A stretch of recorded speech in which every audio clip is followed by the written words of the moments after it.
6개월 전만 해도 저는 집이 있었습니다. 아들이 있었습니다. 가족이 있었습니다. 어둡고 좁은 새방 구석에 쭈그리고 앉은 저의 손은 주름투성이었고 옷은 남루하고 더러웠습니다. 제품에는 낡고 빛바랜 빨간 털실 목도리 하나뿐이었습니다. 추워. 이 목도리는 제가 아들을 낳던 해 겨울에 떴습니다. 목도리 끝에는 제가 손수 수놓은 작은 글씨가 있었습니다. 민우에게 1988년 12월. 그 겨울이 제 인생에서 가장 행복한 겨울이었습니다. 그때는 몰랐습니다. 30년 후 이것만 남을 줄은. 구독과 좋아요는 제작에 큰 힘이 됩니다. 새벽이 되자 주머니에서 낡은 지갑을 꺼냈습니다. 1,000원짜리 2장뿐이었습니다. 지갑 안쪽 사진칸에는 색바랜 가족 사진이 있었습니다. 젊은 제가 아기를 안고 환하게 웃고 있었습니다. 그 사진 속 제가 지금의 제가 될 줄은 상상도 못했습니다. 골목길을 비틀거리며 걸었습니다. 지나가는 사람들은 저를 보고 고개를 돌렸습니다. 한 아주머니는 코를 막으며 제 옆을 지나갔습니다. 미안합니다. 누구에게 하는 말인지도 모른 채 저는 자꾸 미안하다고 속으로 되뇌었습니다. 그때 기억이 물밀듯이 밀려왔습니다. 3년 전 그날 저녁 저는 아직 집이 있었고 따뜻한 밥상을 차릴 수 있었습니다. 따뜻한 조명이 가득한 거실이었습니다. 저는 앞치마를 두르고 밥상을 날랐습니다. 아들 민우가 넥타이를 풀며 식탁에 앉았고 며느리 수진이 맞은편에 자리를 잡았습니다. 어머니, 오늘 반찬 뭐예요? 내가 좋아하는 된장찌개 끓였다. 그날따라 아들이 유난히 많이 먹는 것 같았습니다. 어머니, 제가 내일부터 일주일 정도 지방 출장 가요. 일주일이나? 아이고, 조심해서 다녀오렴. 수진은 조용히 밥을 먹고 있었습니다. 제가 수진을 힐끗 보자 수진이 저와 눈이 마주치며 미소 지었습니다. 하지만 그 미소는 눈까지 닿지 않았습니다. 그 눈빛, 지금 생각해보면 이미 그때부터 알아차렸어야 했습니다. 다음 날 아침 민우는 캐리어를 끌고 현관으로 나왔습니다. 조심해서 다녀와. 밥 잘 챙겨 먹고. 어머니도 무리하지 마세요. 제가 없을 동안 수진이가 잘 챙길 거예요. 민우는 제 손을 꼭 잡으며 말했습니다. 문이 닫혔습니다. 그 순간 현관문이 닫히는 소리가 유난히 크게 들렸습니다. 뒤에서 수진이 천천히 다가왔습니다. 수진은 제 어깨 너머로 창밖을 내다봤습니다. 민우의 차가 골목을 빠져나가 멀어지는 모습이 보였습니다. 그리고 제 옆에 선 며느리의 숨소리가 갑자기 달라졌습니다. 수진이 거실로 돌아서며 차갑게 말했습니다. 어머니, 설거지 좀 해놓으세요. 저 피곤해서 먼저 들어갈게요. 말투가 달랐습니다. 방금 전까지만 해도 공손하던 목소리가 차갑고 날카로워져 있었습니다. 그날은 그렇게 지나갔습니다. 다음 날부터 수진의 태도는 갈수록 차갑고 날카로워졌습니다. 아침을 깨우지 않았다고, 밥이 질다고, 반찬이 마음에 들지 않는다고 하루에도 몇 번씩 소리를 질렀습니다. 사흘째 되던 날 저는 수진의 방문 앞을 지나다 전화 통화 소리를 들었습니다. 응, 시어머니? 신경 꺼. 이제 신랑도 없는데 뭐 무서워. 가슴이 철렁 내려앉았습니다. 그동안 참았던 거 다 풀어야지. 그냥 일주일만 참으면 돼. 그 다음엔 어떻게든 되겠지. 어떻게든 된다는 게 무슨 뜻이지? 그날 밤 저는 잠을 이룰 수가 없었습니다. 민우한테 전화해야 하나? 하지만 전화기를 잡을 용기가 나지 않았습니다. 아들이 일하느라 힘들 텐데 엄마 걱정까지 시키면 안 돼. 그렇게 닷새째가 되던 날 아침 끔찍한 소식이 전해졌습니다. 전화벨이 울렸습니다. 수진이 전화를 받았습니다. 네, 뭐라고요? 수진의 목소리가 높아졌습니다. 저는 부엌에서 달려 나왔습니다. 어머니, 민우 오빠가 사고가 났대요. 지방 출장 가던 길에 차가 전복돼서 의식불명이래요. 세상이 무너지는 것 같았습니다. 저는 그 자리에 주저앉았습니다. 민우야, 우리 민우야. 병원 중환자실 앞에서 의사가 나왔습니다. 환자분의 상태가 매우 위중합니다. 유리창 너머로 온몸에 선과 기계들이 연결된 민우를 봤습니다. 얼굴은 붕대로 감겨 있었습니다. 사흘 후 의사가 저희를 불렀습니다. 죄송합니다.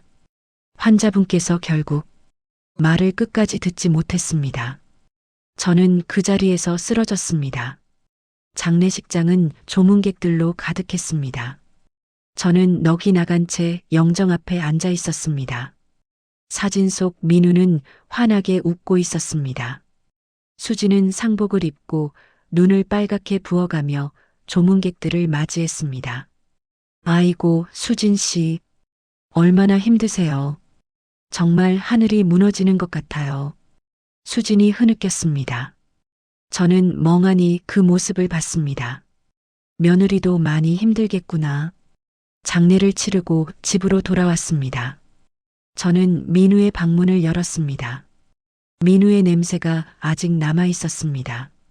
책상 위에는 민우가 즐겨 쓰던 만년필이 놓여 있었습니다. 책상 앞에 앉아 만년필을 손에 쥐었습니다. 눈물이 흘러내렸습니다. 일주일이 지났습니다. 저는 방 안에만 틀어박혀 나오지 않았습니다. 밥도 제대로 먹지 못했습니다. 어느 날 수진이 제 방문을 열었습니다. 어머니, 이제 좀 정리하셔야죠. 정리? 민우 오빠 없잖아요. 이제 수진이 차갑게 말했습니다. 그 순간 저는 깨달았습니다. 며느리의 눈빛에서 지난 일주일간 제가 보지 못했던 진짜 모습을 본 것입니다. 일주일. 단 일주일 만에 제 인생은 완전히 바뀌어 버렸습니다. 그리고 진짜 지옥은 이제부터 시작이었습니다. 수진이 제 방문을 닫고 나간 지 1시간쯤 지났을까요? 저는 침대 끝에 앉아 멍하니 창밖만 바라보고 있었습니다. 정리를 하라니 그게 무슨 뜻이지? 밖에서 수진의 목소리가 들렸습니다. 전화 통화를 하는 것 같았습니다. 응, 언니. 장례 끝났어. 이제 좀 숨통이 트이네. 저는 귀를 기울였습니다. 시어머니? 당연히 내보내야지. 이 집 명의가 누구 건데? 법적으로 배우자인 내 거잖아. 가슴이 쿵 내려앉았습니다. 아직은 좀 그래. 주변 사람들 눈도 있고 조금만 기다렸다가 자연스럽게 내보낼 거야. 나를 내보낸다고? 걱정 마. 다 계획 있어. 며칠만 있으면 알아서 나갈걸? 전화가 끊어졌습니다. 저는 떨리는 손으로 가슴을 눌렀습니다. 이럴 수가, 어떻게 이럴 수가. 그날 저녁 수진이 제 방문을 두드렸습니다. 어머니, 저녁 안 드세요? 배가 안 고프구나. 그럼 설거지만 해주세요. 제가 먹은 그릇이라도요. 저는 고개를 끄덕이고 부엌으로 나갔습니다. 싱크대에는 수진이 먹다 남긴 그릇 하나가 놓여 있었습니다. 음식은 거의 손도 대지 않은 채였습니다.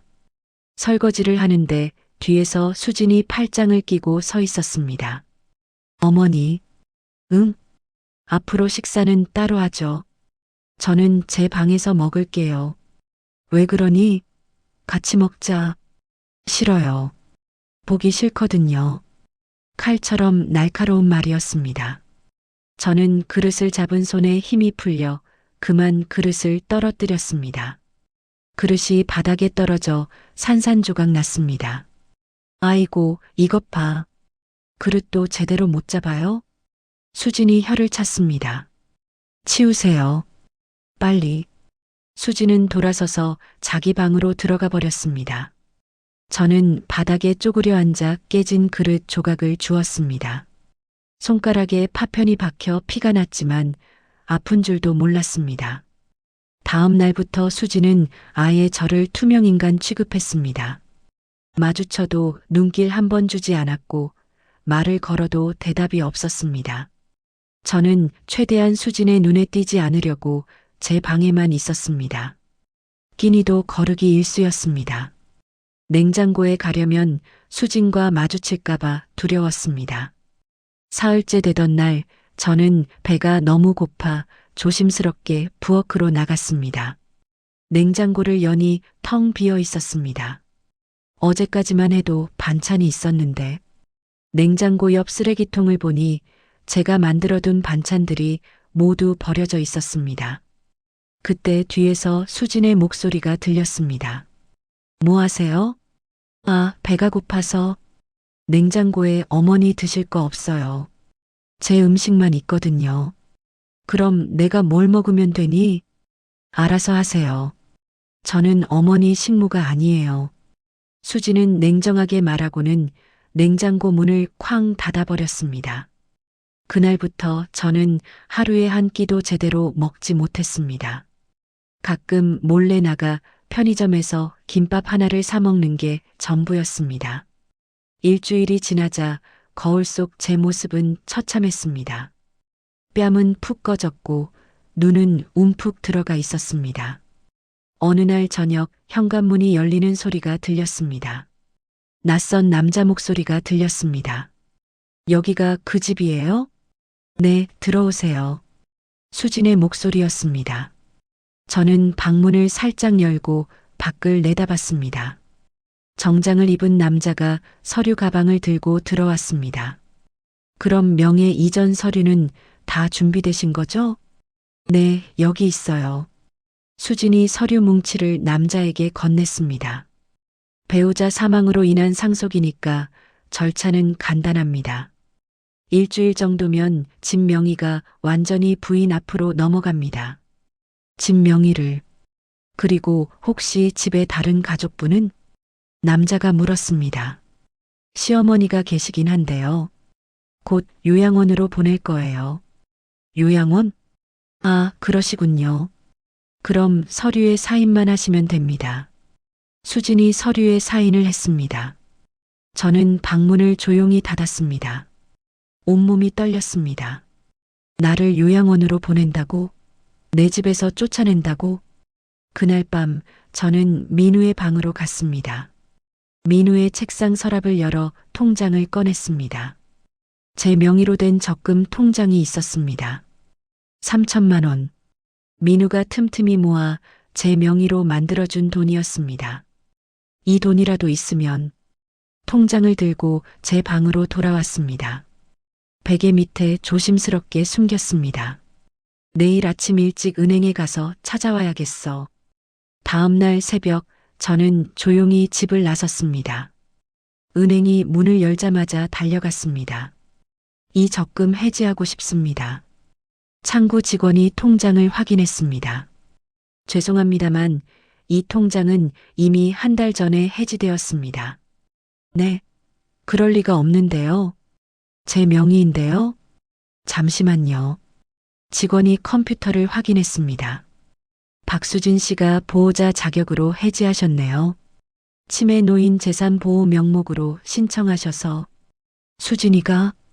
그럼 그 돈은 어디로 갔나요? 박수진 씨 계좌로 이체되었습니다. 저는 그 자리에 주저앉을 뻔했습니다. 내 돈마저.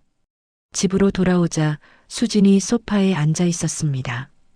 제가 들어서자 씩 웃었습니다. 은행 다녀오셨어요? 너 내 통장 해지했니? 네, 했어요. 수진이 태연하게 대답했습니다. 어차피 치매 걸린 노인이 돈 가지고 있어봤자 사기나 당하잖아요. 제가 잘 관리할게요. 나 치매 아니야. 아니긴요. 요즘 보면 딱 치매 증세인데요. 밥도 제대로 못 챙겨 드시고 하루 종일 멍하니 앉아만 계시고. 저는 아무 말도 할 수 없었습니다. 그리고 어머니. 수진이 일어서며 차갑게 말했습니다. 다음 주까지 집 나가세요. 요양원 알아보든지 아니면 친척 집에 가시든지. 여기는 이제 제 집이에요. 수진아, 제발. 싫어요. 보기 싫다니까요. 당장 나가세요. 수진이 고함을 질렀습니다.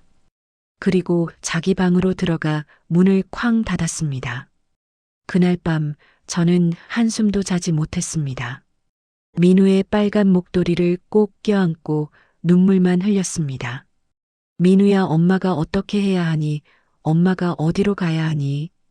다음 주까지 일주일밖에 남지 않았습니다. 저는 멍하니 창밖을 바라봤습니다. 어둠 속에서 빗방울이 떨어지기 시작했습니다. 그리고 저는 알았습니다. 이곳에서 저를 기다리는 건 더 이상 아무것도 없다는 것을. 일주일이 흘렀습니다. 저는 짐을 쌀 수도 없었습니다. 가져갈 게 아무것도 없었으니까요. 옷가지 몇 벌과 민우의 빨간 목도리, 그리고 낡은 가족 사진 한 장이 전부였습니다. 마지막 날 아침, 수진이 제 방문을 열었습니다. 아직도 안 나가셨어요? 수진아, 제발 며칠만 더. 싫어요. 오늘 당장 나가세요. 안 그러면 경찰 부를 거예요. 수진의 목소리에는 조금의 망설임도 없었습니다. 나는 내 시어머니야. 민우 엄마라고. 그게 지금 무슨 소용이에요? 민우 오빠는 죽었잖아요. 수진이 소리를 질렀습니다. 그 순간 제 안에서 무언가가 무너졌습니다. 저는 천천히 일어나 작은 보따리를 들었습니다. 더 이상 이곳에 있을 수 없었습니다. 현관문을 나서는 순간 뒤에서 문이 쾅 닫히는 소리가 들렸습니다. 저는 고개를 돌려 집을 마지막으로 바라봤습니다. 30년을 살았던 집이었습니다. 민우가 태어나고 자란 집이었습니다. 남편과 함께 웃고 울었던 집이었습니다. 이제 정말 끝이구나. 발걸음을 떼는 순간 눈물이 주르륵 흘러내렸습니다. 하지만 멈출 수 없었습니다. 갈 곳이 없어도 일단 걸어야 했습니다. 거리를 헤맸습니다. 어디로 가야 할지 몰랐습니다. 친척이라고는 오래전에 연락이 끊긴 먼 조카뿐이었고 친구들도 하나둘 세상을 떠나거나 연락이 닿지 않았습니다. 해가 지기 시작했습니다. 공원 벤치에 앉았습니다. 보따리를 무릎 위에 올려놓고 빨간 목도리를 꺼내 목에 둘렀습니다. 추워. 주변에는 저녁 산책을 나온 사람들이 보였습니다. 행복해 보이는 가족들, 손을 잡고 걷는 부부들. 저는 고개를 숙였습니다. 밤이 깊어졌습니다. 공원에서 잠을 청해봤지만 추위와 두려움에 한숨도 잘 수 없었습니다. 새벽녘 차가운 이슬에 옷이 젖었습니다. 다음 날 배가 고팠습니다. 지갑을 열어보니 1,000원짜리 2장뿐이었습니다. 편의점에서 가장 싼 삼각김밥 하나를 샀습니다. 그것이 그날의 끼니였습니다. 낮에는 도서관에 들어가 시간을 보냈습니다. 따뜻했고 사람들이 저를 쫓아내지 않았습니다. 의자에 앉아 책을 펼쳐 놓았지만 글자는 눈에 들어오지 않았습니다. 저녁이 되자 다시 거리로 나왔습니다. 어디선가 잘 곳을 찾아야 했습니다. 골목 안쪽 빈 건물 계단에 몸을 숨겼습니다. 신문지를 깔고 그 위에 누웠습니다. 빨간 목도리를 꼭 껴안았습니다. 민우야, 엄마는 괜찮아. 넌 어디선가 편히 쉬고 있겠지. 사흘째 되던 날 쓰레기통을 뒤지게 됐습니다. 배가 너무 고팠습니다. 손에 남은 돈은 이제 없었습니다. 식당 뒤 쓰레기통에서 아직 먹을 만한 음식을 찾았습니다. 떨리는 손으로 집어 입에 넣었습니다. 그 순간 누군가 소리쳤습니다. 거기 뭐 하는 거예요? 식당 주인이었습니다. 죄송합니다. 그냥 빨리 가요. 여기서 이러지 말고. 저는 황급히 그 자리를 떠났습니다. 뒤에서 식당 주인이 쓰레기통에 자물쇠를 채우는 소리가 들렸습니다. 일주일이 지났습니다.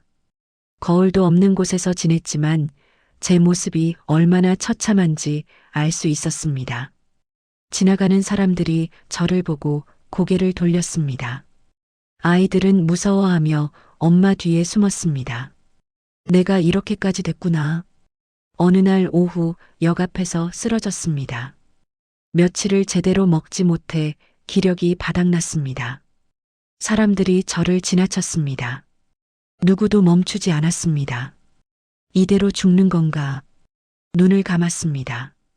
그때 누군가 제 어깨를 흔들었습니다. 할머니, 할머니, 괜찮으세요? 눈을 뜨니 낯익은 얼굴이 보였습니다. 김순례. 예전에 우리 동네에 살던 이웃이었습니다. 정순 씨? 정순 씨 맞죠? 세상에 어떻게 된 일이에요? 순례 씨, 일단 일어나요. 제가 사는 대로 갑시다. 김순례 할머니가 제 팔을 붙잡아 일으켰습니다. 김할머니의 집은 작은 새방이었습니다. 좁았지만 따뜻했습니다. 김할머니는 저에게 따뜻한 미역국과 밥을 내왔습니다. 천천히 드세요. 밥 한 숟가락을 뜨는데 눈물이 났습니다. 사람의 온기가 이렇게 그리웠다는 걸 그제야 알았습니다. 정순 씨, 대체 무슨 일이 있었어요? 김할머니가 조심스럽게 물었습니다. 저는 처음으로 누군가에게 제 이야기를 했습니다. 민우의 죽음, 수진의 학대, 집에서 쫓겨난 일까지 모두 털어놨습니다. 세상에 그런 며느리가 어디 있어요? 김할머니가 분노했습니다. 사실 저도 예전에 수진 씨가 정순 씨한테 차갑게 구는 거 몇 번 봤어요. 그때 말했어야 했는데 남의 집안일이라 참아. 아니에요. 괜찮아요. 당분간 여기 계세요. 좁지만 둘이 지낼 수는 있어요. 김할머니의 따뜻한 말에 저는 다시 눈물을 흘렸습니다. 아직 세상에는 따뜻한 사람이 남아있구나. 그날 밤 좁은 방 한 구석에 누워 빨간 목도리를 끌어안았습니다. 김할머니는 이미 잠든 듯 고른 숨소리를 냈습니다. 저는 조용히 속삭였습니다. 민우야, 엄마는 아직 괜찮아. 좋은 분을 만났어. 창밖으로 달빛이 들어왔습니다. 그 빛 속에서 저는 생각했습니다. 그래도 살아야지. 아직은 포기하면 안 돼. 하지만 가슴 한구석에는 여전히 물음표가 남아 있었습니다. 과연 이 고통의 끝에는 무엇이 기다리고 있을까요? 그리고 저는 몰랐습니다. 멀리 어딘가에서 기억을 잃은 채 제 아들이 천천히 깨어나고 있다는 것을. 김할머니의 새방에서 지낸 지 한 달이 지났습니다. 좁은 방이었지만 저에게는 천국 같았습니다. 따뜻한 밥 한 끼, 비바람을 피할 지붕 하나가 이렇게 소중한 줄 몰랐습니다. 매일 아침 저는 김할머니보다 먼저 일어나 청소를 했습니다. 밥을 짓고 국을 끓였습니다. 제가 할 수 있는 건 이것뿐이었습니다. 정순 씨, 그렇게까지 안 해도 돼요. 아니에요. 이렇게라도 보답해야죠. 김할머니는 폐지를 주어 생계를 이어갔습니다. 저도 함께 나가고 싶었지만 김할머니가 말렸습니다. 정순 씨는 아직 몸이 약해요. 집에서 쉬어요. 하지만 저는 가만히 있을 수 없었습니다. 김할머니가 나간 사이 저도 근처 골목을 돌며 빈 깡통이라도 주워왔습니다. 어느 날 오후 김할머니가 신문 한 장을 들고 돌아왔습니다. 정순 씨, 이거 보세요. 신문에는 한 기업의 기사가 실려 있었습니다. 사진 속 남자가 눈에 익었습니다. 하지만 이름이 다르고 얼굴도 약간 달라 보였습니다. 이 사람 정순 씨 아들 민우 씨랑 닮지 않았어요? 제 손이 떨렸습니다. 아니에요. 민우는 죽었어요. 하긴 그렇긴 하지만 정말 닮았네요. 김할머니는 신문을 접어 한쪽에 놓았습니다. 하지만 저는 자꾸만 그 신문이 신경 쓰였습니다. 설마 그날 밤 김할머니가 잠든 후 저는 조용히 신문을 펼쳤습니다. 작은 손전등을 켜고 사진을 자세히 들여다봤습니다. 눈매가 민우와 똑같았습니다. 입 모양도 귀 모양도 닮았습니다. 하지만 민우는 죽었어. 장례까지 치렀어. 신문을 덮었습니다. 하지만 가슴속 한 구석에서 무언가가 꿈틀거렸습니다. 만약에, 정말 만약에, 저는 고개를 저었습니다. 아니야. 말도 안 돼. 희망 고문하지 말자. 며칠 후 김할머니가 저를 조심스럽게 불렀습니다. 정순 씨, 저기 말이에요. 네. 혹시 정순 씨 젊었을 때 무슨 일 하셨어요? 갑작스러운 질문에 저는 당황했습니다. 왜 그러세요?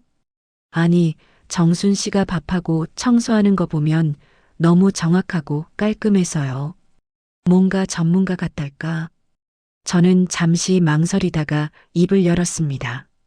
사실 저 대학을 나왔어요. 경영학과요. 네, 정말요? 젊었을 때는 회계 일도 했었어요. 작은 회사지만 격리로 일했죠. 김할머니가 놀란 눈으로 저를 바라봤습니다. 그런데 왜 그 일을 안 하셨어요? 남편과 결혼하면서 집안에서 반대가 심했어요. 학력도 숨기고 그냥 평범한 시골 안악으로 살았죠. 오랜만에 꺼내는 제 과거였습니다. 민우 키우면서는 아예 잊고 살았어요. 그게 더 편했으니까요. 김할머니가 갑자기 제 손을 꼭 잡았습니다. 정순 씨, 아직 늦지 않았어요. 무슨 말씀이세요? 그 능력으로 다시 시작할 수 있어요. 일자리를 찾아봐요. 저는 고개를 저었습니다. 이 나이에 누가 저를 써주겠어요. 회복이라도 해야죠. 김할머니의 눈빛이 진지했습니다. 다음 날 김할머니는 일자리 정보지를 한 알음 가져왔습니다. 하지만 제 나이와 경력으로 지원할 만한 곳은 없었습니다. 식당 설거지는 어때요? 한번 알아볼게요. 저는 용기를 내어 근처 식당 몇 곳을 돌아봤습니다. 하지만 돌아오는 대답은 비슷했습니다. 너무 연세가 많으신데요. 죄송해요. 젊은 사람으로 뽑으려고요. 일주일을 헤맸지만 결과는 없었습니다. 저녁에 지쳐서 돌아오면 김할머니가 걱정스러운 얼굴로 맞아주었습니다. 오늘도 안 됐어요? 네. 괜찮아요. 내일 또 알아볼게요. 하지만 제 마음속에는 절망이 쌓여갔습니다. 역시 이 나이에는 아무것도 할 수 없구나. 어느 날 저녁 뉴스를 보다가 저는 화면에 못 박혔습니다. 신문에서 봤던 그 남자가 인터뷰를 하고 있었습니다. 3년 전 사고로 기억을 잃었지만 새로운 인생을 시작할 수 있었습니다. 기억을 잃었다고? 저를 도와주신 분들 덕분에 지금의 제가 있습니다. 앞으로 더 열심히 살겠습니다. 카메라가 그의 얼굴을 클로즈업했습니다. 그 순간 저는 확신했습니다. 민우야, 우리 민우야. 눈물이 왈칵 쏟아졌습니다. 정순 씨, 왜 그래요? 김할머니가 놀라 달려왔습니다. 민우가 살아있어요. 제 아들이 살아있어요. 네. 무슨 말씀이세요? 저 사람이요. 저 사람이 우리 민우예요. 저는 텔레비전을 가리켰습니다. 하지만 이미 화면은 다른 뉴스로 넘어가 있었습니다. 김할머니는 저를 진정시키며 앉혔습니다. 정순 씨, 진짜 민우 씨가 맞아요? 맞아요. 눈빛이, 목소리가 똑같아요. 틀림없어요. 그럼 당장 찾아가야죠. 하지만 어디 있는지도 모르는데요. 김할머니가 잠시 생각하더니 말했습니다. 방송국에 전화해봐요. 그 사람 연락처를 알 수 있을지도 몰라요. 저는 떨리는 손으로 전화번호를 눌렀습니다. 하지만 방송국 측은 개인정보라며 알려줄 수 없다고 했습니다. 전화를 끊고 저는 주저앉았습니다. 어떡하죠? 민우가 살아있는데 제가 찾을 수가 없어요. 정순 씨, 포기하지 마요. 방법이 있을 거예요. 김할머니가 제 어깨를 토닥였습니다. 그날 밤 저는 한숨도 자지 못했습니다. 빨간 목도리를 꼭 껴안고 중얼거렸습니다. 민우야, 엄마가 너를 찾을게. 꼭 찾을게. 창밖으로 새벽빛이 들어왔습니다. 저는 결심했습니다. 포기하면 안 돼. 아들이 살아있다는 걸 알았는데 어떻게 포기해. 하지만 한편으로는 두려웠습니다. 만약 민우가 저를 기억하지 못한다면? 아니, 더 무서운 건 민우가 여전히 수진과 함께 있다면? 수진이는 아직 민우가 죽은 줄 알고 있을 거야. 그럼 민우도 집에 돌아가지 않은 건가? 머릿속이 복잡했습니다. 하지만 한 가지는 확실했습니다. 제 아들이 살아있다는 것. 그리고 저는 반드시 그를 만나야 한다는 것. 그로부터 이틀 후, 저는 신문에서 다시 그 남자의 기사를 발견했습니다. 이번에는 더 자세한 정보가 있었습니다. 회사 이름과 위치까지 나와 있었습니다. 순례 씨, 이거 봐요. 회사 주소가 나와 있어요. 그럼 당장 가봐야죠. 하지만 저는 주저했습니다. 만약 제가 착각한 거라면? 만약 민우가 저를 기억 못한다면? 가보기라도 해야 알죠. 이대로 포기할 거예요? 김할머니의 말이 맞았습니다. 저는 용기를 내기로 했습니다. 그날 오후 저는 그 회사 건물 앞에 섰습니다. 높은 빌딩이었습니다. 초라한 제 모습이 유리창에 비쳤습니다. 이런 모습으로 들어갈 수 있을까? 한참을 망설이다가 결국 로비로 들어갔습니다. 경비원이 저를 의심스러운 눈으로 바라봤습니다. 무슨 일로 오셨습니까? 저기 사장님을 만나고 싶은데요. 예약 있으세요? 아니요. 하지만 꼭 만나야 해서. 예약 없으면 안 됩니다. 나가주세요. 경비원이 저를 가로막았습니다. 그때 엘리베이터 문이 열리며 정장을 입은 남자가 나왔습니다. 그 순간 시간이 멈춘 것 같았습니다. 민우였습니다. 틀림없었습니다. 민우야. 저는 무의식 중에 소리쳤습니다. 민우가 저를 돌아봤습니다. 하지만 그의 눈빛은 낯설었습니다. 저를 부르셨나요? 민우야, 엄마야. 엄마. 저는 민우에게 달려가려 했지만 경비원이 저를 붙잡았습니다. 사장님, 죄송합니다. 제가 내보내겠습니다. 민우는 저를 가만히 바라봤습니다. 표정은 차갑고 냉정했습니다. 저를 아시나요? 나 내 엄마야. 정순이야. 민우는 잠시 생각하는 듯 했습니다. 하지만 곧 고개를 저었습니다. 죄송하지만 기억이 나지 않습니다. 제가 사고로 기억을 잃어서요. 그 말에 제 가슴이 무너졌습니다. 민우야, 제발 엄마 좀 봐. 내가 태어났을 때 내가 떠준 빨간 목도리 기억 안 나니? 민우의 눈빛이 흔들렸습니다. 빨간 목도리라는 말에 무언가 반응하는 것 같았습니다. 빨간 목도리? 그래. 1988년 12월에 내가 직접 떴어. 민우는 잠시 멈칫했습니다. 하지만 곧 비서에게 말했습니다. 일정 확인 좀 해주세요. 그리고 저를 향해 차갑게 말했습니다. 할머니, 죄송하지만 제가 지금 바빠서요. 나중에 시간 되시면 정식으로 약속 잡으시죠. 민우는 그렇게 차에 올라 떠나버렸습니다. 저는 그 자리에 주저앉았습니다. 민우야. 집으로 돌아와 김할머니에게 모든 걸 말했습니다. 민우 씨가 정순 씨를 못 알아봤다고요? 기억을 잃었대요. 사고 때문에. 그럼 어떡해요? 저는 한참을 생각했습니다. 다시 가볼 거예요. 포기할 수 없어요. 그로부터 며칠 후 놀라운 일이 벌어졌습니다. 집 앞에 검은색 승용차 한 대가 섰습니다. 차에서 내린 사람은 민우였습니다. 민우가 문을 두드렸습니다. 김할머니가 문을 열었습니다. 누구세요?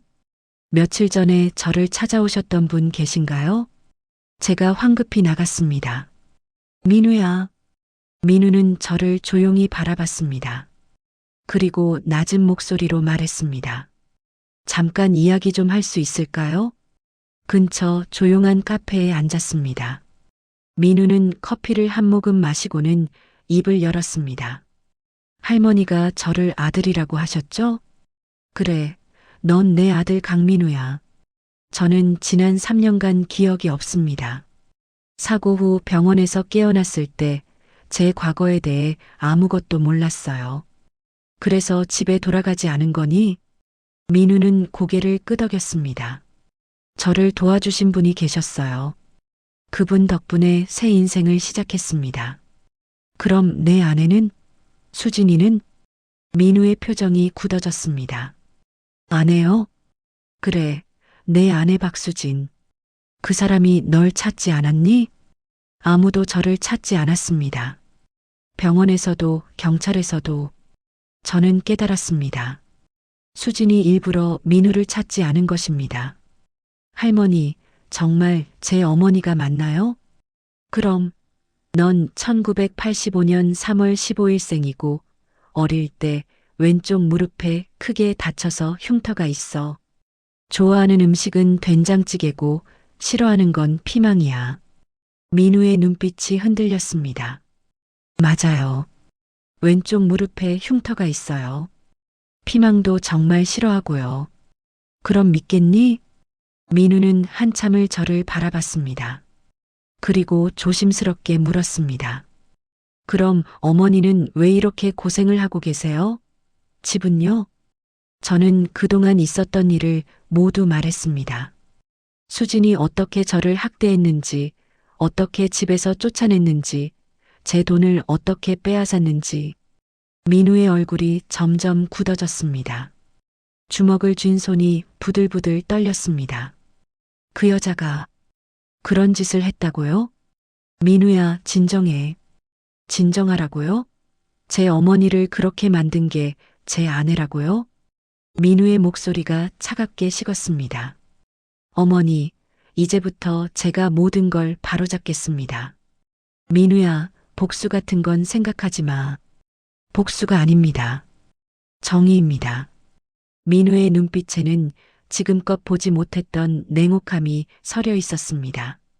그날 밤 민우는 저를 호텔로 모셨습니다. 깨끗한 방과 따뜻한 침대. 3년 만에 처음 누리는 안락함이었습니다. 하지만 저는 잠들 수 없었습니다. 민우의 차가운 눈빛이 자꾸 떠올랐습니다. 내 아들이 맞는 걸까? 저렇게 차갑던 아이가 아니었는데. 3년간의 기억 상실이 민우를 완전히 다른 사람으로 만들어버린 것 같았습니다. 창밖을 바라보며 저는 중얼거렸습니다. 민우야, 너무 차갑게 굴지 마. 엄마는 그저 내가 다시 웃었으면 좋겠어. 하지만 이미 민우는 움직이기 시작했습니다. 그리고 저는 알 수 없었습니다. 그 움직임이 어떤 결과를 가져올지. 민우는 즉시 움직였습니다. 다음 날 아침 사설 탐정을 고용했습니다. 목표는 단 하나. 수진의 모든 악행을 밝혀낼 증거를 찾는 것이었습니다. 저는 호텔방에 머물며 불안한 마음으로 기다렸습니다. 김할머니가 찾아와 함께 있어 주었습니다. 정순 씨, 민우 씨가 뭘 하려는 건지 아세요? 잘 모르겠어요. 그냥 기다리래요. 걱정되시죠? 네. 민우가 너무 달라졌어요. 저렇게 차가운 아이가 아니었는데. 사흘 후 민우가 두꺼운 서류 봉투를 들고 왔습니다. 어머니, 모든 증거를 확보했습니다. 민우는 서류들을 펼쳐 보였습니다. 은행 거래 내역, CCTV 영상, 증인 진술서까지 빈틈없이 준비되어 있었습니다. 수진이가 어머니 명의 적금 3천만 원을 무단으로 해지한 증거입니다. 치매 환자 재산 보호라는 허위 서류를 제출했어요.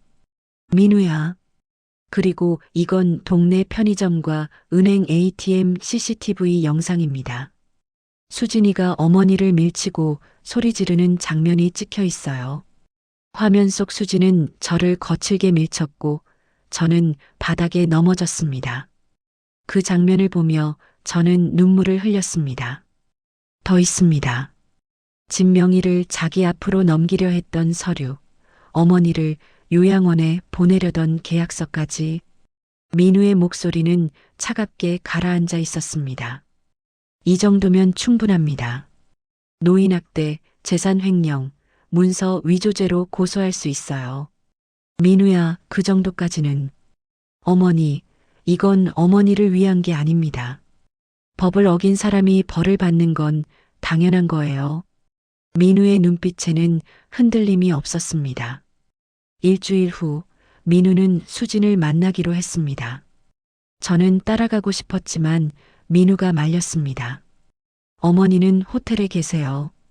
제가 다녀올게요. 하지만 민우야, 걱정 마세요. 제가 잘 처리하겠습니다. 민우는 그렇게 집으로 향했습니다. 제가 쫓겨났던 바로 그 집으로. 민우가 초인종을 눌렀습니다. 문이 열리며 수진이 나타났습니다. 수진은 민우를 보자 얼굴이 새하얘졌습니다. 여보, 당신이? 오랜만입니다, 수진 씨. 민우의 목소리는 얼음장처럼 차갑했습니다. 어떻게? 당신 죽었잖아. 죽었다고요? 누가 그러던가요? 민우가 집 안으로 들어섰습니다. 수진은 뒤로 물러서며 말을 더듬었습니다. 사고로. 병원에서. 제가 죽었다는 확인이라도 했나요? 수진은 아무 말도 하지 못했습니다. 확인 안 하셨죠? 애초에 확인할 생각도 없었으니까. 민우가 소파에 앉으며 차갑게 웃었습니다. 제가 죽으면 얼마나 좋았겠어요. 집도 내 거, 돈도 내 거. 거추장스러운 시어머니까지 쫓아낼 수 있고. 그게 아니야. 아니긴 뭐가 아닙니까? 민우가 서류 봉투를 탁 던졌습니다. 이게 뭔지 아세요? 당신이 우리 어머니한테 한 짓들의 증거입니다. 수진이 서류를 집어들었습니다.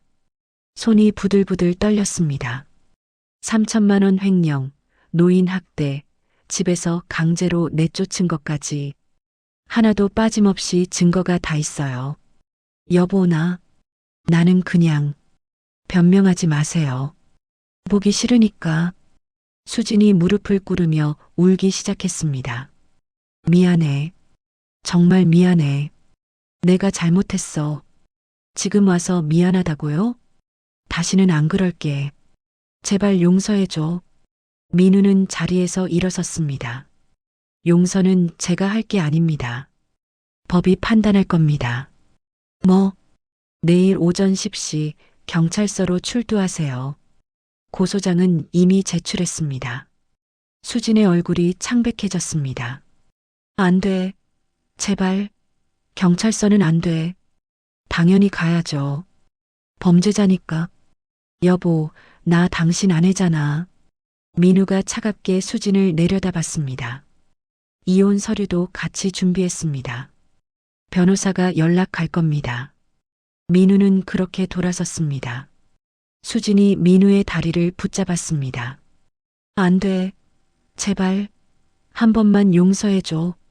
민우는 수진의 손을 차갑게 뿌리쳤습니다.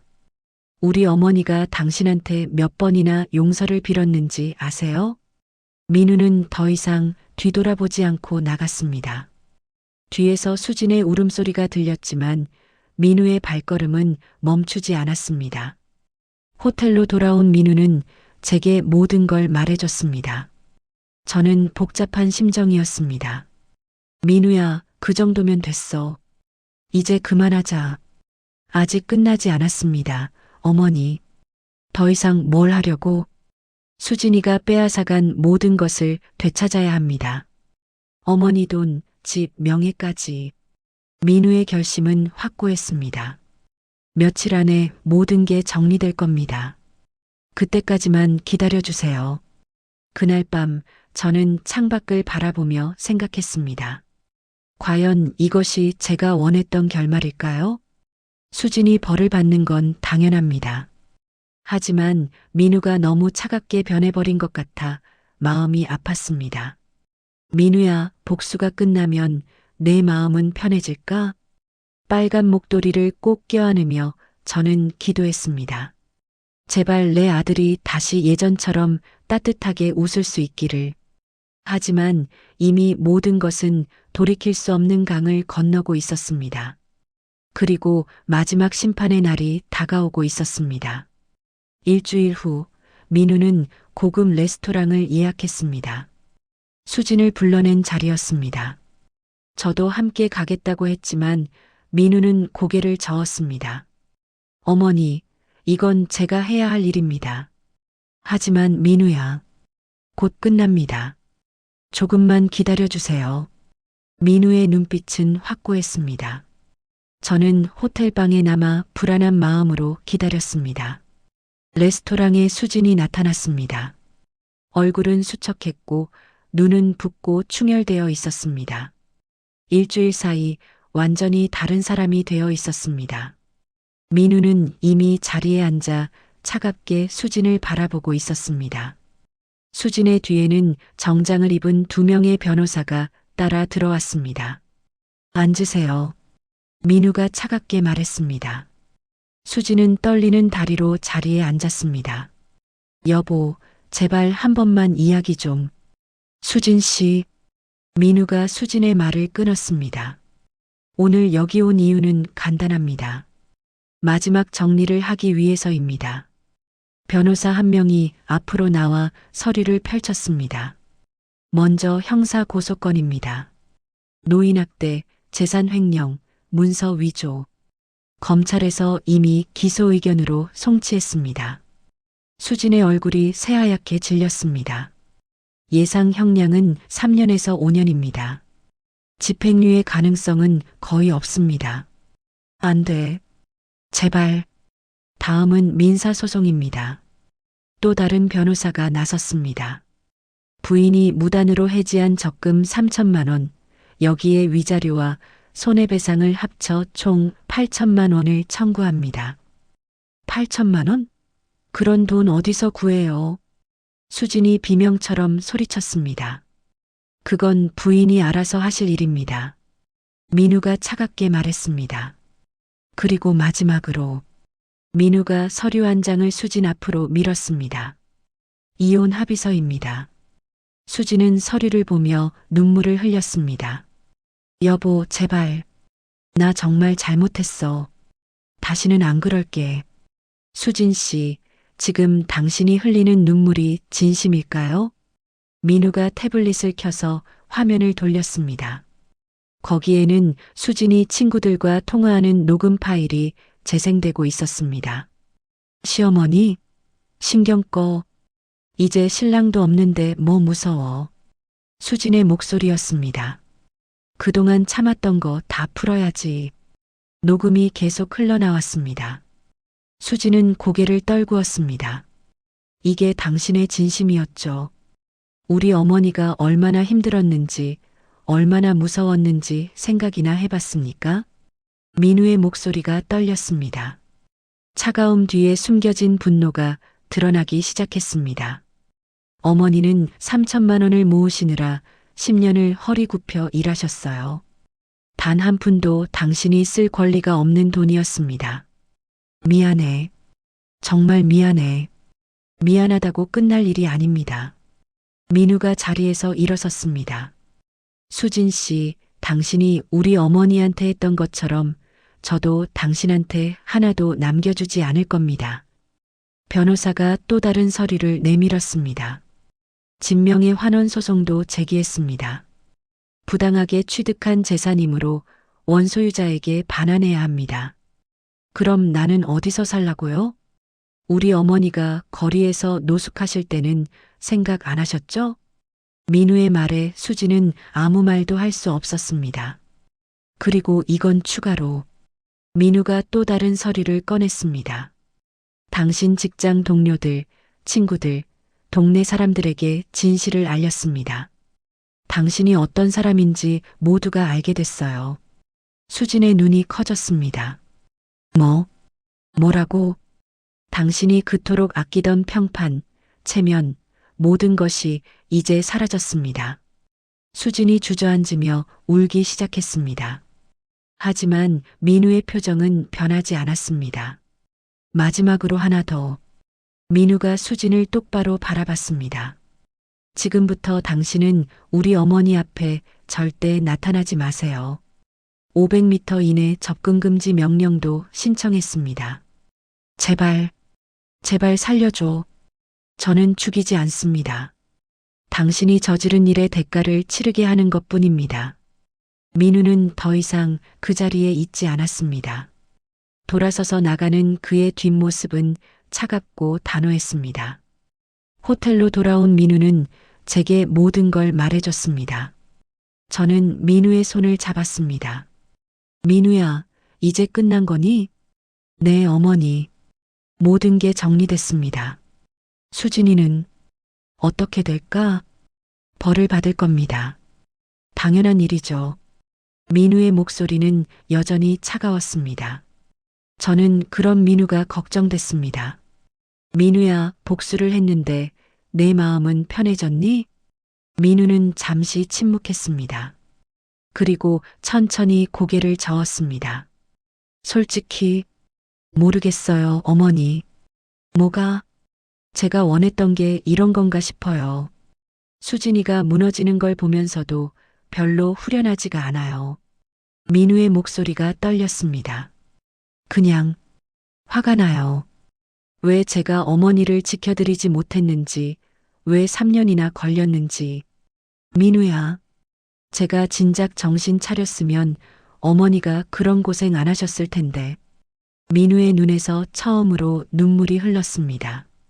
그 차가웠던 아들이 무너지기 시작했습니다. 어머니, 죄송해요. 제가 어머니를 지키지 못해서. 민우는 제 앞에 무릎을 꿇었습니다. 저는 민우를 꼭 안아주었습니다. 민우야, 괜찮아. 엄마는 괜찮아. 어떻게 괜찮아요? 어머니가 거리에서 쓰레기통을 뒤지셨는데. 그래도 넌 찾아왔잖아. 엄마를 찾아줬잖아. 저는 민우의 등을 쓰다듬었습니다. 3년 만에 처음으로 안아보는 아들이었습니다. 이제 됐어. 복수도 끝났고 엄마도 찾았고 이제 우리 다시 시작하자. 민우는 한참을 제 품에서 울었습니다. 차가웠던 가면이 벗겨지고 다시 제 아들로 돌아오는 순간이었습니다. 그날 밤 저는 빨간 목도리를 꺼냈습니다. 민우에게 건네주었습니다. 이거 정말 제가 태어났을 때 어머니가 떠주신 거예요? 그래. 30년 전이야. 민우는 목도리를 손으로 쓰다듬었습니다. 그리고 조심스럽게 목에 둘렀습니다. 따뜻하네요. 그럼 엄마 마음이 담겨 있으니까. 민우가 처음으로 미소 지었습니다. 진짜 미소였습니다. 그 순간 저는 알았습니다. 복수는 끝났지만 진짜 치유는 이제부터라는 것을. 그리고 우리에게는 아직 함께 걸어가야 할 길이 남아있다는 것을. 한 달이 지났습니다. 모든 법적 절차가 마무리됐습니다. 수지는 실형을 선고받고 교도소로 갔습니다. 집은 다시 제 명의로 돌아왔고 빼앗겼던 돈도 돌려받았습니다. 민우는 저를 그 집으로 모셔갔습니다. 3년 만에 다시 돌아온 집이었습니다. 현관문을 열자 낯설면서도 익숙한 냄새가 났습니다. 어머니, 들어가세요. 민우야, 여기는 어머니 집이에요. 원래 어머니 집이었잖아요. 저는 천천히 안으로 들어갔습니다. 거실, 부엌, 제 방, 모든 것이 그대로였습니다. 하지만 느낌은 달랐습니다. 이곳이 정말 내 집이 맞나? 민우는 제 옆에 작은 아파트를 하나 더 마련했습니다. 자신은 그곳에서 지내고 저는 원래 집에서 지내라고 했습니다. 어머니, 여기서 편히 지내세요. 제가 매일 들를게요. 민우야, 너랑 같이 살면 안 될까? 민우는 잠시 망설이다 고개를 저었습니다. 어머니가 이 집에 대한 좋은 기억을 다시 쌓으셔야 해요. 저는 그냥 옆에서 지켜볼게요. 저는 고개를 끄덕였습니다. 민우의 배려였습니다. 처음 며칠은 힘들었습니다. 혼자 큰 집에 있으니 오히려 새방이 그리웠습니다. 김할머니가 가끔 찾아와 함께 차를 마셨습니다. 정순 씨, 좋은 일 있네요. 다시 집도 찾고. 네, 순례 씨 덕분이에요. 무슨 말씀을. 정순 씨가 포기하지 않았으니까 이렇게 된 거죠. 김할머니가 제 손을 잡았습니다. 앞으로 행복하게 사세요. 이제 고생 끝났잖아요. 저는 웃으며 고개를 끄덕였습니다. 하지만 가슴 한구석은 여전히 묵직했습니다. 어느 날 저녁, 민우가 저녁을 차려서 찾아왔습니다. 함께 식탁에 앉아 밥을 먹었습니다. 어머니, 입맛은 괜찮으세요? 응, 잘 먹는다.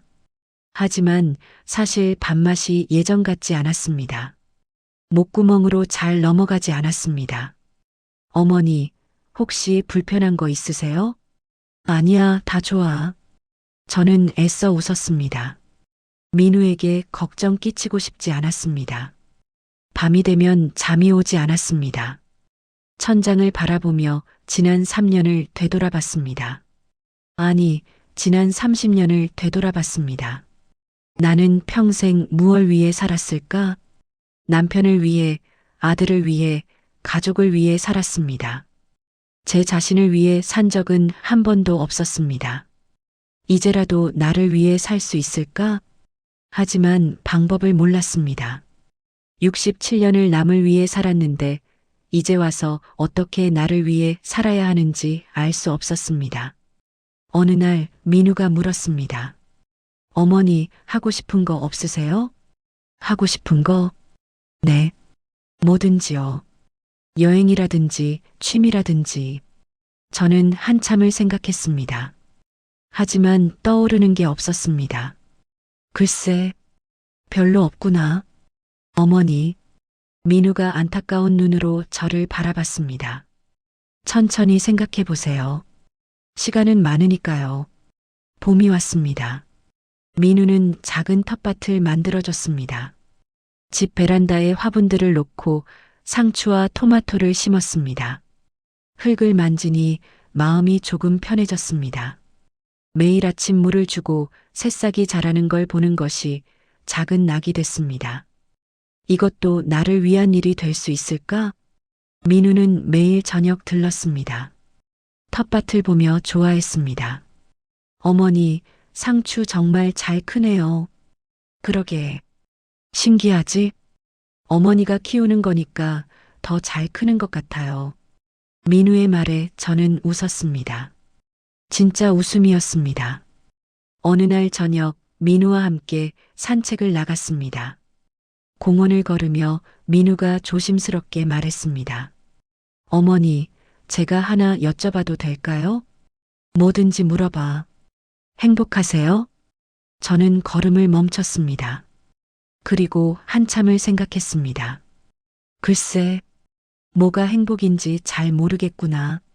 어머니, 집도 되찾았고, 너도 찾았고, 건강도 괜찮아. 이렇게 좋은 게 뭐가 더 필요하겠니? 저는 웃으며 말했습니다. 하지만 민우는 제 표정을 읽은 듯 아무 말하지 않았습니다. 사실 제 마음속에는 복잡한 감정들이 뒤섞여 있었습니다. 이제야 인정받는구나. 민우가 저를 찾아줬고 제가 겪은 고통을 이해해줬습니다. 그것만으로도 감사했습니다. 하지만 동시에 이런 생각도 들었습니다. 너무 늦었나? 이미 3년의 세월이 흘렀고 저는 너무 늙어버렸습니다. 다시 시작하기에는 너무 지쳐 있었습니다. 내가 이제 뭘 할 수 있을까? 어느 날 밤 빨간 목도리를 꺼냈습니다. 30년 된 목도리는 여전히 제 곁에 있었습니다. 목도리를 쓰다듬으며 생각했습니다. 이 목도리처럼 나도 낡아버렸구나. 하지만 이 목도리가 민우를 다시 찾게 해줬습니다. 이 목도리가 저를 버티게 해줬습니다. 그래, 이것만으로도 충분해. 저는 목도리를 소중히 개어 서랍에 넣었습니다. 다음 날 아침 민우가 일찍 찾아왔습니다. 어머니, 오늘 저랑 어디 갈까요? 어디? 비밀이에요. 따라만 오세요. 민우는 저를 차에 태우고 어딘가로 갔습니다. 도착한 곳은 바닷가였습니다. 민우야, 여기는 왜? 어머니가 예전에 바다 보고 싶다고 하셨잖아요. 저는 깜짝 놀랐습니다. 내가 언제 그런 말을 했니? 제가 어렸을 때요. 기억 안 나세요? 민우가 웃으며 말했습니다. 저는 기억해요. 어머니가 해준 모든 말들. 저는 가슴이 뭉클했습니다. 파도 소리를 들으며 모래사장을 걸었습니다. 민우가 제 팔을 잡아줬습니다. 어머니, 천천히 걸으세요. 응. 바람이 불어왔습니다. 짠 바다 냄새가 났습니다. 저는 눈을 감고 깊이 숨을 들이마셨습니다. 이게 바로 살아있다는 거구나. 파도가 발밑으로 밀려왔습니다. 차가운 물이 발을 적셨습니다. 어머니, 괜찮으세요? 응. 시원하고 좋다. 민우가 제 옆에 앉았습니다. 함께 수평선을 바라봤습니다. 어머니, 앞으로 저랑 많이 나와요. 바다도 보고 산도 가고. 그래, 그러자. 그리고 어머니가 하고 싶은 거 있으면 다 해요. 이제부터는 어머니를 위해 사세요. 저는 민우의 손을 꼭 잡았습니다. 민우야, 고맙다. 뭐가요? 나를 찾아줘서, 나를 포기하지 않아서. 민우의 눈에 눈물이 고였습니다. 제가 더 감사하죠. 살아계셔서. 우리는 한참을 그렇게 앉아 있었습니다. 파도 소리만 들리는 고요한 시간이었습니다. 그날 저녁 집으로 돌아와 일기를 썼습니다. 오랜만에 쓰는 일기였습니다. 오늘 민우와 바다에 다녀왔다. 파도 소리가 참 좋았다. 민우가 내 팔을 잡아줬다. 따뜻했다. 행복이 뭔지는 아직도 잘 모르겠다. 하지만 지금 이 순간이 나쁘지 않다. 너무 늦었나 싶기도 하고 이제야 시작인가 싶기도 하다. 67년을 남을 위해 살았으니 남은 시간은 조금 다르게 살아봐도 되지 않을까? 민우야, 내가 있어서 엄마는 괜찮아. 그것만으로도 충분해. 일기를 덮으며 저는 창밖을 바라봤습니다. 베란다의 상추가 바람에 흔들렸습니다. 작지만 푸른 생명이었습니다. 나도 저렇게 다시 자랄 수 있을까? 답은 아직 모릅니다. 하지만 괜찮습니다. 천천히 찾아가면 되니까요. 민우가 있고 따뜻한 집이 있고 작은 텃밭이 있습니다. 그리고 무엇보다 다시 살아갈 이유가 생겼습니다. 이것이 끝일까요? 아니면 새로운 시작일까요? 저는 아직 모릅니다. 하지만 한 가지는 확실합니다. 저는 지금 살아 있습니다. 그리고 그것만으로도 감사합니다. 힘든 시기를 겪고 계신 여러분께 조금이나마 위로가 되길 바랍니다. 이야기를 끝까지 들어주셔서 감사합니다. 오늘도 즐거운 하루 보내시고 구독과 좋아요 한 번씩 눌러주세요. 여러분의 생각을 댓글로 편하게 나눠주세요. 지금까지 펀펀한 세상이었습니다.